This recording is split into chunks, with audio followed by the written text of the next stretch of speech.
नमस्कार। Evidence lecture series में मैं डॉक्टर अमिताभ सिंह एक बार फिर आपका हार्दिक स्वागत करता हूं। आज एविडेंस की जिस पोर्शन को लेकर आपके सामने उपस्थित हूं उसका नाम है रिफ्रेशिंग मेमोरी।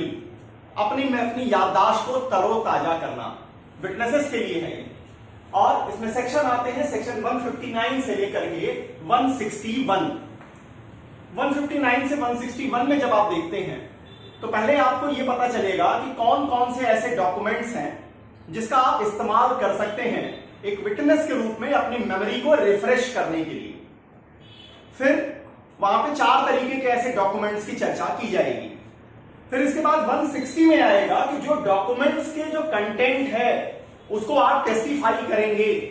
और 161 में जब आप एज ए विटनेस किसी डॉक्यूमेंट का सहारा ले रहे होंगे अपनी मेमोरी को रिफ्रेश करने के लिए, तो अपोजिट पार्टी को कुछ राइट्स दिए गए हैं जिनका अगर वो समय रहते इस्तेमाल करें तो फायदेमंद होगा, बाद में वो ये ग्राउंड नहीं उठा सकेंगे। शुरू करते हैं रिफ्रेशिंग मेमोरी सेक्शन 159 से 161 इंडियन एविडेंस एक्ट। देखिए, किसी भी न्यायालय के चाहे वो सिविल का मुकदमा हो या क्रिमिनल का मुकदमा हो, सबसे जो इंपॉर्टेंट पोर्शन आता है वो एग्जामिनेशन ऑफ विटनेसेस का होता है। विटनेस मतलब क्या?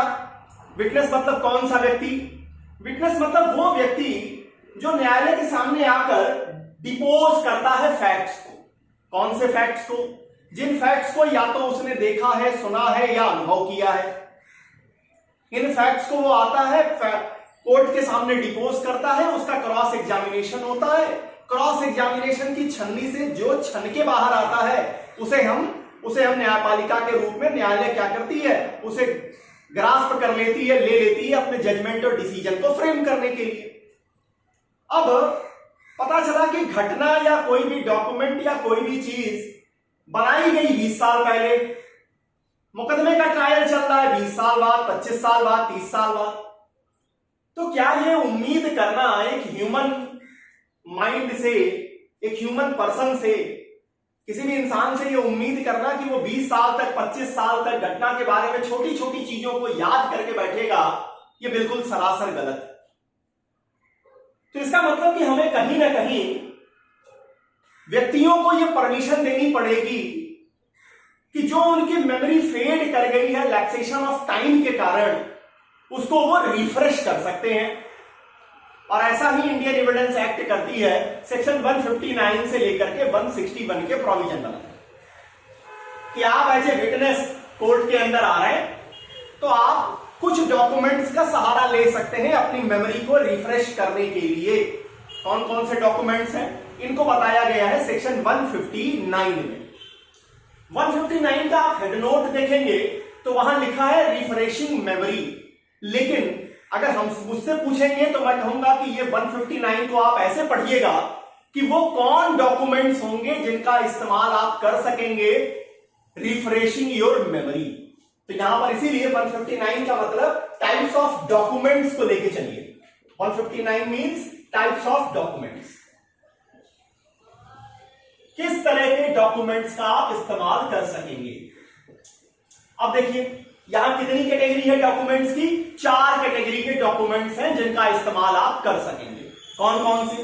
नंबर 1, वे डॉक्यूमेंट्स जिन्हें आपने खुद बनाया है, जिन्हें उस विटनेस ने खुद बनाया है। First, any writing made by himself. कोई भी ऐसी राइटिंग है मेड बाय हिमसेल्फ, जो विटनेस बॉक्स में खड़ा है, जो विटनेस के रूप में है, उसी ने खुद से क्या किया है? राइटिंग की है, लिख रखा है। अब देखिए किस समय लिखा है, यह इंपॉर्टेंट है कि आपने वो राइटिंग किस समय लिखी है, at the time of transaction or soon after, or soon afterwards during such time when transaction is still fresh in your mind. मतलब जो राइटिंग आपने लिखी है वो या तो जिस समय वो ट्रांजैक्शन किया जा रहा था उस समय ही आपने लिख लिया। लीज का ट्रांजैक्शन है, आपने उसी समय बना दिया कि लेजर कौन है, लीजी कौन है, कितना पैसा मिलना है, कितना प्रीमियम है, कितना रेंट ये देंगे, कब देंगे, सारी चीजें, क्या क्या शर्तें हैं, क्या क्या चीज ये नहीं करेंगे, क्या ये काम करेंगे, इसका आपने क्या किया? एक खर्रा बना लिया, एक पर्चा बना लिया, कुछ भी कहीं पर लिख लिया तो ये कहते हैं कि आप उसका इस्तेमाल कर सकेंगे किसके लिए? रिफ्रेशिंग द मेमोरी के लिए। अब यहां ध्यान दीजिएगा, यहां जो वर्ड यूज किया गया सून आफ्टर वर्ड्स। अब सून आफ्टर वर्ड्स की क्या मीनिंग है? 2 घंटे बाद, 2 दिन बाद, 2 साल बाद, कितने दिन बाद, 20 साल बाद, आखिर कितने दिन ड्यूरेशन को हम कहेंगे? तो उसके साथ नीचे एक जुड़ा हुआ प्रोवर्ब है कि उतना समय सीमा देखिएगा जितने समय सीमा में वो चीज आपके दिमाग में फ्रेश थी, वो जो ट्रांजैक्शन किया गया वो फ्रेश था। अब जब आप कहते हैं कि फ्रेश था, तो इसका मतलब कि अब आप क्या कर रहे हैं? अब आप ऑब्जेक्टिविटी की बात नहीं कर रहे हैं, अब आप सब्जेक्टिविटी की बात कर रहे हैं। ऑब्जेक्टिविटी की बात कहने का जब मैं कहता हूं ऑब्जेक्टिविटी, तो इसका मतलब कि जहां पर जो आप मानक बना रहे हैं, जो स्टैंडर्ड सेट कर रहे हैं, उसमें राम खड़ा है, रहीम खड़ा है, सलमान खड़ा है, एक्स खड़ा है, वाई खड़ा है, जेड खड़ा है, किस रेस, किस कास्ट, किस कम्युनिटी का है, कोई फर्क नहीं पड़ेगा। लेकिन रिफ्रेशिंग द मेमोरी में ऐसा नहीं है। एक आदमी की मेमोरी हो सकता है, कुछ लोग हमारे समाज में ऐसे हैं जिन्हें 15-15 साल, 20-20 साल तक चीजें डिट्टो याद रहती हैं। वहीं कुछ लोग ऐसे भी हैं, बहुत बड़ी संख्या ऐसे लोगों की है कि कल सुबह की बात पूछो तो आज सुबह बैठ के अपना सर खुजाते नजर आते हैं। तो ये बात सब्जेक्टिव है। यहां जो बताया गया स्टैंडर्ड है वो सब्जेक्टिव है कि या तो आपने ट्रांजैक्शन के समय लिखा हो या इतने बाद में लिखा हो जब वो चीज आपके दिमाग में फ्रेश थी। अब यहां पर कोई हार्ड एंड फास्ट रूल नहीं बताई गई है इंडियन लॉ में। अब जरा इंग्लैंड में आ जाइए, इंग्लैंड क्या कहता है? इंग्लैंड यहां पर एक सेट प्रिंसिपल लेके चलता है। थोड़ा उन्होंने सेट करने की कोशिश की है इसको कि अगर मान लीजिए ट्रांजैक्शन के होने और आपके राइटिंग के बीच में फोर्टनाइट का गैप है, फोर्टनाइट मतलब 14-15 दिन का अगर गैप है, तो हम इसे ओके मान लेंगे, हम इसे मान लेंगे कि ठीक है, उतने दिन के अंदर आपको याद रहा होगा। लेकिन अगर सेवरल वीक्स का गैप है, ध्यान दीजिएगा, सेवरल वीक्स का अगर गैप है तो इसे इंग्लैंड में रिकॉग्नाइज नहीं किया गया है। आप ऐसी राइटिंग का इस्तेमाल रिफ्रेशिंग द मेमोरी में नहीं कर सकेंगे। भारत में क्या है? भारत में ये सब्जेक्टिव टेस्ट है। ये डिपेंड करेगा आपकी मेमोरी के ऊपर, ये डिपेंड करेगा आपकी अपनी पर्सनालिटी के ऊपर। अगर आपको महीनों तक चीजें याद रहती हैं तो आप महीनों के अंदर भी जो राइटिंग आपने लिखी है उसका इस्तेमाल आप कर सकेंगे। अगर आपको घंटों में भी चीजें याद नहीं रहती हैं तो हुजूर फिर भगवान ही आपका मालिक है। मतलब जितनी देर तक आपको चीजें याद रहती हैं उतनी देर के अंदर, जितनी देर वो आपके दिमाग में फ्रेश बनी हुई है, उतनी देर के अंदर आपने लिख लिया है, उसका इस्तेमाल आप कर सकते हैं। इंग्लिश लॉ का क्या कहना है? इंग्लिश लॉ फोर्टनाइट की बात करेगा। अगर फोर्टनाइट तक का गैप है मान लेंगे, कंसीडर करेंगे, आपको रिफ्रेशिंग द मेमोरी करने देंगे। लेकिन अगर सेवरल वीक्स का गैप आपने कर दिया है तब वहां रिकॉग्नाइज नहीं किया जाएगा। नंबर सेकंड, ये तो हो गए कि any writing made by himself. Himself का मतलब जो खुद खड़ा है, विटनेस बॉक्स। अब आ जाइए, सेकंड कहता है writing made by another person, किसी और ने लिखी है। Writing made by another person. अब यहां क्या शर्त है? देखिए, किसी दूसरे व्यक्ति ने लिखी है, उसने भी कब लिखी है? उसने भी उसी समय लिखी है जब या तो ट्रांजैक्शन किया जा रहा था या सून आफ्टरवर्ड्स। और आपने, जो आप विटनेस बॉक्स में खड़े हैं, आपने पढ़ी है। किस समय पढ़ी है? इतने समय के अंदर आपने उस राइटिंग को पढ़ा है जो ट्रांजैक्शन के समय पढ़ लिया या सून आफ्टरवर्ड्स पढ़ लिया। और इसके साथ एक शर्त और आप जानेंगे, एक शर्त और आपको लगेगी, आप जानते हैं कि जो राइटिंग है वो करेक्ट है। देखिए, जब आपने खुद लिखा है तो करेक्ट वाली बात नहीं आई, क्योंकि जब आप खुद लिख रहे हैं तो इस पर आपका क्रॉस होगा, तो ये तय रखिए यहां पर करेक्ट वाली चीज नहीं आई। लेकिन अगर राइटिंग किसी और व्यक्ति की है तो जब आप उसे पढ़ रहे हैं उस समय आप ये जानते हैं कि जो लिखा हुआ है ये करेक्ट है, तो आप दूसरे के लिखे हुए राइटिंग का भी इस्तेमाल कर सकते हैं refreshing your own memory. Number third क्या कहता है? नंबर थर्ड कहता है कॉपी ऑफ डॉक्यूमेंट। अब कॉपी ऑफ डॉक्यूमेंट का क्या मतलब है? आप खुद की राइटिंग का इस्तेमाल कर रहे हैं, आप दूसरे की राइटिंग का इस्तेमाल कर रहे हैं। आप मान लीजिए कोई डॉक्यूमेंट के जरिए किसी डॉक्यूमेंट की कॉपी का इस्तेमाल करना चाहते हैं रिफ्रेशिंग योर मेमोरी में। अब यहां क्या शर्त है? 159 का कहना है कि कॉपी ऑफ डॉक्यूमेंट का इस्तेमाल आप कर सकते हैं, उसके लिए आपको कोर्ट से परमिशन लेनी पड़ेगी। और कोर्ट परमिट कब करेगा? कोर्ट परमिट तभी करेगा जब कोर्ट सेटिस्फाई हो जाए कि ओरिजिनल डॉक्यूमेंट नहीं लाने का, पेश नहीं करने का जस्टिफाई रीजन है। मतलब या तो कह लीजिए पब्लिक डॉक्यूमेंट है, या ओरिजिनल डॉक्यूमेंट खो गया है, या ओरिजिनल डॉक्यूमेंट उसी आदमी के पोजीशन में है जिस आदमी के खिलाफ साबित करना है, या वो कह लीजिए कि ओरिजिनल डॉक्यूमेंट किसी ऐसी जगह पर है कि उसको लाने में अनरीजनेबल डिले होना है, अनरीजनेबल चार्जेज आने हैं, एक्सपेंसेस आने हैं। तो अगर इन तरह की सर्कमस्टांसेस हैं तो वहां पर कोर्ट परमिशन ग्रांट कर देगी, अथराइज कर देगी विटनेसेस को कि आप डॉक्यूमेंट की कॉपी का भी इस्तेमाल कर सकते हैं रिफ्रेशिंग योर मेमोरी के लिए। आगे आइए साहब, नंबर 4 जो चौथी कैटेगरी आती है ये एक्सपर्ट्स के लिए है। एक्सपर्ट्स कहां से इस्तेमाल कर सकेंगे अपनी मेमोरी को रिफ्रेश करने के लिए? तो यहां पर कहते हैं कि आप प्रोफेशनल ट्रीटाइजेस का इस्तेमाल कर सकते हैं।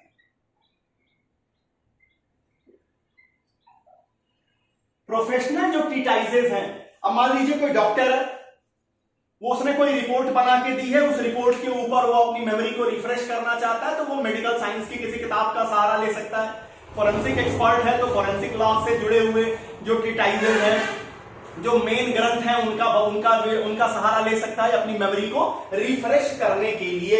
इतनी चीजें हैं सेक्शन 159 में कि किन किन डॉक्यूमेंट्स का इस्तेमाल आप करेंगे अपनी मेमोरी को फ्रेश करने के लिए। अब आइए 160 क्या कहता है। सेक्शन 160 का कहना है टेस्टिमनी ऑफ फैक्ट्स की बात कर रहा है। 160 टेस्टिमनी ऑफ फैक्ट्स की बात करेगा।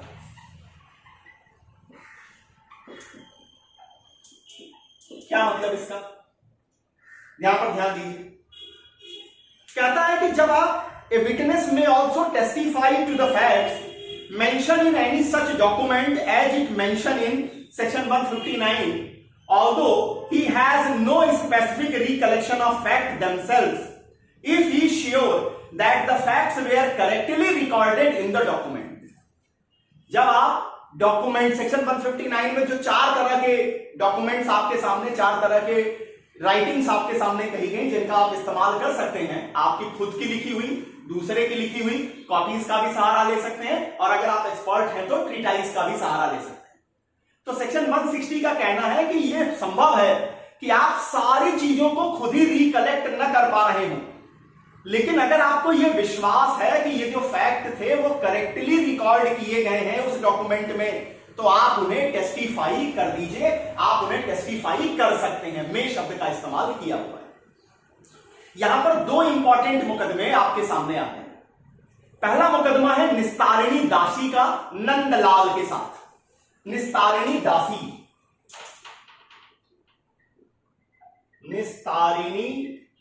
दासी वर्सेस नंदलाल। ये आपका 2002 सुप्रीम कोर्ट है। यहां हुआ क्या था? आर्बिट्रेशन का एक प्रोसेस चल रहा था। एक व्यक्ति उस आर्बिट्रेशन प्रोसेस में भी था। उसने क्या किया, जो आर्बिट्रेशन की प्रोसीडिंग्स की जो मिनट्स बनी थी उनको, और जो फाइनल ड्राफ्ट बना था उनको उसने कंपेयर भी किया था। उसने बनते हुए भी देखा था, उसने कंपेयर भी किया था। फिर इस आर्बिट्रेशन को लेकर के डिस्प्यूट पैदा होता है। वो व्यक्ति विटनेस बॉक्स में आता है और अपनी मेमोरी को रिफ्रेश करने के लिए जो माइन्यूट्स ऑफ प्रोसीडिंग बनी थी उसका इस्तेमाल करना चाहता था। अब क्वेश्चन उठा कि क्या उसे माइन्यूट्स ऑफ प्रोसीडिंग का इस्तेमाल करने की परमिशन दी जाएगी?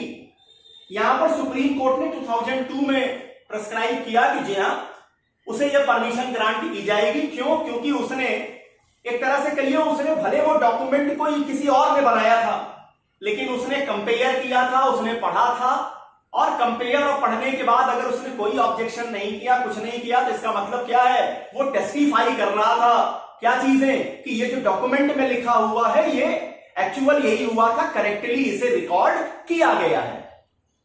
तो ये चीज आई निस्तारिणी दासी वर्सेस नंदलाल के केस में। दूसरी रीडिंग केस इस टॉपिक पे आती है, उस केस का नाम है state of Andhra Pradesh versus Chimalapati Ganeshwar Rao, state of Andhra Pradesh versus Chimalapati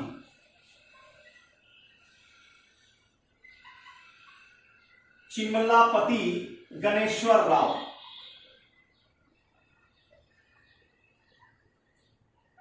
Ganeshwar Rao 1963 supreme court. अब यहां क्या हुआ था, यहां एक्यूज के ऊपर कॉन्स्पिरेसी के चार्ज लगे थे, क्रिमिनल ब्रीच ऑफ ट्रस्ट के चार्ज लगे थे, साथ ही फैल्सिफिकेशन ऑफ डॉक्यूमेंट्स के चार्ज लगे थे कि उन्होंने डॉक्यूमेंट्स में फर्जी बनाया है, फर्जी डॉक्यूमेंट्स उन्होंने पेश किए। अब जिन लोगों के ऊपर चार्ज लगे थे उसमें से एक आदमी अप्रूवर हो जाता है, सरकार के साइड से आके खड़ा हो जाता है। अब वो क्या करता है, वो उन डॉक्यूमेंट्स का इस्तेमाल करना चाहता है अपनी मेमोरी को फ्रेश करने के लिए जिन डॉक्यूमेंट्स को उसने ऑफिशियल कैपेसिटी में खुद बनाया था, और उसमें जो एंट्रीज थी उसके बारे में उससे सवाल पूछे जा रहे थे, वो उन सवालों का जवाब उस डॉक्यूमेंट्स को देख करके दे रहा था। अब ये मामला सुप्रीम कोर्ट तक पहुंचा कि क्या ऐसा करना सही है, क्या ऐसा किया जा सकता है, ऐसी परमिशन देनी चाहिए। सुप्रीम कोर्ट ने कहा कि देखिए ये नेक्स्ट टू इम्पॉसिबल होगा किसी भी व्यक्ति के लिए जो कि अगर ऐसे जगह पे काम कर रहा है, ऐसे पोजीशन पे काम कर रहा है जहां सेवरल एंट्रीज आती हैं उसके सामने, जहां पता चला कि दिन भर में 1000 तरीके के कागज उसके सामने आते हैं।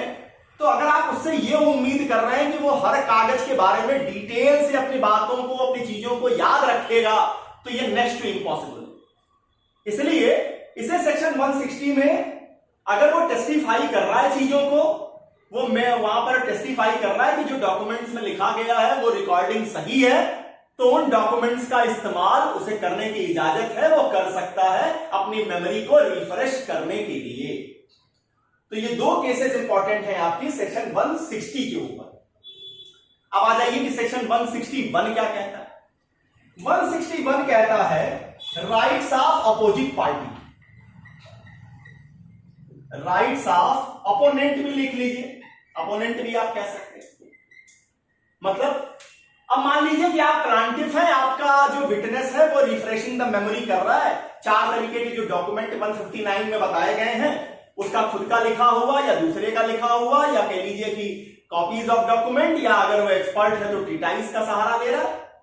अब वो तो अपनी मेमोरी फ्रेश कर ले रहा है, मेमोरी फ्रेश करके क्या करेगा, जब भाई मेमोरी फ्रेश हो जाएगी तो वो विस्तार से चीजों को बताएगा, बहुत ज्यादा कॉन्सेप्ट्स को क्लियर करने की कोशिश करेगा। तो क्या दूसरी पार्टी हाथ पे हाथ रखी बैठी रहेगी?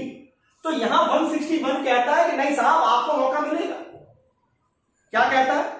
कहता है कि जो डॉक्यूमेंट 159 और 160 में जिसका सहारा आपने लिया, that document must be produced and shown to the opposite party. आप इसे प्रोड्यूस करेंगे और शो करेंगे किसको? अपोजिट पार्टी को। इफ ही रिक्वायर्स, अगर वो चाहे तो, ध्यान दीजिएगा, अगर वो चाहे, if he requires, and if he pleases, if he pleases such party में क्रॉस एग्जामिन। मतलब क्या क्रॉस एग्जामिनेशन किसका होगा? विटनेस का होगा। किस बात पे होगा? उन डॉक्यूमेंट्स को लेकर के होगा, उन राइटिंग्स को लेकर के अपोनेंट कर सकता है अगर वो चाहता है। जो आदमी रिफ्रेशिंग द मेमोरी में जिस राइटिंग का सहारा ले रहा है, उन राइटिंग्स को लेकर के क्रॉस एग्जामिनेशन करने की कैपेसिटी किसके पास है? अपोनेंट के पास है। लेकिन एक बात समझ के चलिएगा, ये एक ऐसा राइट नहीं है जो आपको हर समय बना रहेगा। मतलब जिस समय किसी भी विटनेस ने रिफ्रेशिंग द मेमोरी के लिए डॉक्यूमेंट का इस्तेमाल किया और आपने उसकी डिमांड नहीं की, आपने डॉक्यूमेंट देखने की, आप इतने निग्लिजेंस के साथ अपने मुकदमे में काम कर रहे हैं कि आपने डिमांड ही नहीं की कि किस डॉक्यूमेंट का सहारा आप ले रहे हैं। आपने उस समय कुछ क्रॉस एग्जामिनेशन नहीं किया, आप एकदम छठवें आसमान पे चल रहे थे कि मुकदमा आप जीतने ही वाले हैं। बाद में पता चला 6 महीने बाद, अब आपको समझ में आया कि आपने तो ब्लंडर कर दिया। जिस डॉक्यूमेंट का सहारा लिया गया है उस डॉक्यूमेंट ने ही कहानी बदल दी है आपकी। अब आप 6 महीने बाद चाहते हैं कि अब कोर्ट परमिशन दे दे कि उस अपोनेंट का, कोर्ट परमिशन दे दे कि उस विटनेस का हम क्रॉस एग्जामिनेशन करें, तो ऐसा अब आप नहीं कर सकेंगे, क्योंकि जान लीजिएगा लॉ का एक सेट प्रिंसिपल है, जो सोता है वो केवल खोता है, इसलिए जागते रहिए अपने मुकदमे के दौरान। तो सेक्शन 161 कहता है कि आप अपोनेंट हैं तो आप डिमांड कर सकते हैं, डिमांड करनी चाहिए आपको। अगर आप डिमांड करेंगे तो वो डॉक्यूमेंट आपको दिखाए जाएंगे, आपको प्रोड्यूस किए जाएंगे। और अगर आप चाहें नहीं, आपको चाहना चाहिए कि आप क्या करेंगे, उन विटनेसेस का जो भी विटनेस रिफ्रेशिंग द मेमोरी के लिए डॉक्यूमेंट्स का इस्तेमाल कर रहे हैं, उन डॉक्यूमेंट्स के ऊपर आप उनका क्रॉस एग्जामिनेशन कर सकते हैं। आपको यह हर हालत में करना ही चाहिए। अगर आप उस मुकदमे में आइदर प्लांटिफ है, डिफेंडेंट है, एक्यूज है, सरकार के साइड से है, किसी भी तरफ से है और अपने इंटरेस्ट को प्रोटेक्ट करना चाहते हैं तो इतनी बातें नहीं रिफ्रेशिंग मेमोरी के बारे में सेक्शन 159 से 161 में। एविडेंस लेक्चर सीरीज में अगला लेक्चर जो आपके सामने लेकर आऊंगा वो प्रोफेशनल कह लीजिए कि प्रोफेशनल प्रिविलेज कम्युनिकेशन की बात आएगी, जो ज्यादातर अटॉर्नी मतलब एक वकील और क्लाइंट्स के बीच में होती है। 126 से लेकर के 129 तक के जो प्रोविजंस हैं, इनको लेकर आपके सामने उपस्थित होऊंगा। तब तक के लिए बहुत बहुत धन्यवाद। नमस्कार।